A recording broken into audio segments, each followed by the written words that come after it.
The tragedy of the Southport killings must be a line in the sand for Britain. We must make sure the names of those 3 young girls are not associated with the vile perpetrator, but instead with a fundamental change in how Britain protects its citizens and its children. In pursuit of that, we must, of course, ask and answer difficult questions. Questions that should be far-reaching, unburdened by cultural or institutional sensitivities, and driven only by the pursuit of justice. That is what we owe the families. The responsibility for this barbaric act lies, as it always does, with the vile individual who carried it out. But that is no comfort, and more importantly, use.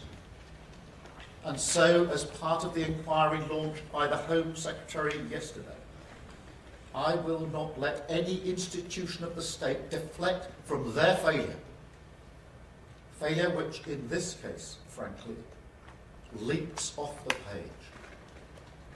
For example, the perpetrator was referred to the PREVENT programme on 3 separate occasions. In 2019, once, and in 2021, twice.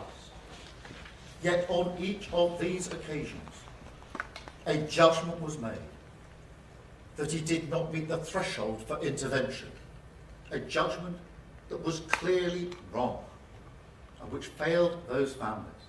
The blunt truth here is that this case is a sign. Britain now faces a new threat.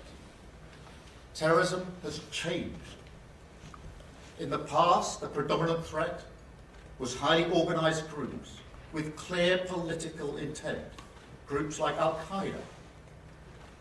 That threat, of course, remains.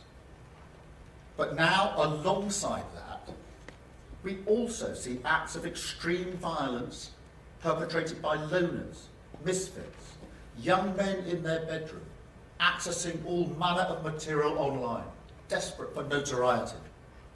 Sometimes inspired by traditional terrorist groups, but fixated on that extreme violence, seemingly for its own sake. And so if the law needs to change to recognise this new and dangerous threat, then we will change it, and quickly.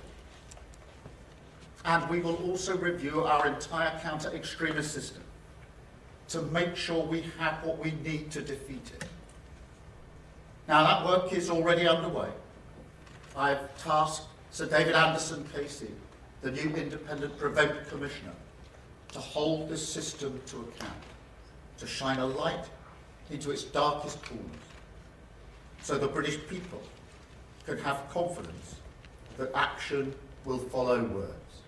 Southport must be a line in the sand, but nothing will be off the table in this inquiry. Nothing. And most importantly, it will lead to change. I know people will be watching right now, and they'll be saying, we've heard all this before, the promises, the sorrow, the inquiry that comes and goes, an inability to change that, frankly, has become the oxygen of wider conspiracy. And we've seen that throughout this case. A suggestion that there has been a cover-up. I want to put on record that yesterday's guilty verdict only happened because hundreds, if not thousands, of dedicated public servants worked towards it.